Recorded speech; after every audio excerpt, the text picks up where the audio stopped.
టెస్ట్లు టీ20లకు good bye చెప్పిన Rohit Sharma future పై cricket fans లో చాలా రోజులుగా గందరగోళం నెలకొంది. 2027 వరల్డ్ కప్ లో హిట్ మ్యాన్ ఉంటారా ఉండరా అనే ప్రశ్నలు సోషల్ మీడియాలో సర్క్యులేట్ అవుతూనే ఉన్నాయి. ఈ విషయంలో బీసీసీఐ రోహిత్ శర్మకు క్లారిటీ ఇచ్చింది. అందుకు సంబంధించి డైరెక్ట్ మెసేజ్ పంపడం చర్చనీయాంశంగా మారింది.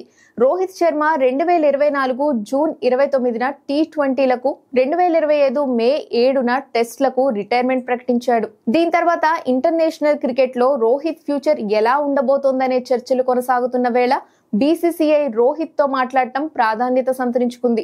ఫామ్, ఫిట్నెస్ కారణంగా రోహిత్ పై వేటు పడుతుందనే చర్చలు నడుస్తున్న వేళ ఆస్ట్రేలియాతో జరిగిన 3 వన్డేల సిరీస్ లో ఒక సెంచరీ, ఒక హాఫ్ సెంచరీ చేయడమే కాకుండా టోర్నమెంట్ లో టాప్ స్కోరర్ గా నిలిచి ఆశ్చర్యపరిచాడు హిట్ మ్యాన్.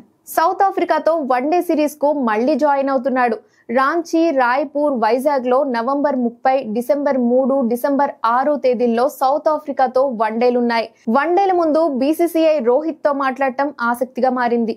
అయితే సౌత్ ఆఫ్రికాతో తొలి వన్డేకు ముందు నవంబర్ 29న రోహిత్ కు మెసేజ్ పంపింది బీసీసీఐ. ఈ సందర్భంగా ఫిట్నెస్, పర్ఫార్మెన్స్ పైనే ఫోకస్ చేయమని, ఫ్యూచర్ గురించిన ఊహాగానాలను పట్టించుకోవద్దని సూచించింది. ఆస్ట్రేలియా సిరీస్ లో చూపిన అగ్రెసివ్ బ్రాండ్ క్రికెట్ ను కంటిన్యూ చేయాలని రోహిత్ కు చెప్పింది. Rohit fearless batter.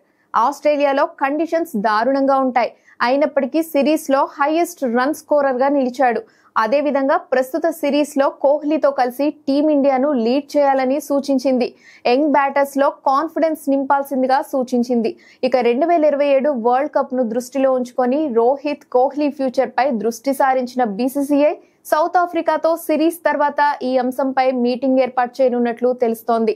వాళ్ళ ఫ్యూచర్ గురించి క్లారిటీ ఇవ్వాల్సిన బాధ్యత తమకి ఉందని బీసీసీఐకి చెందిన వర్గాలు తెలిపాయి.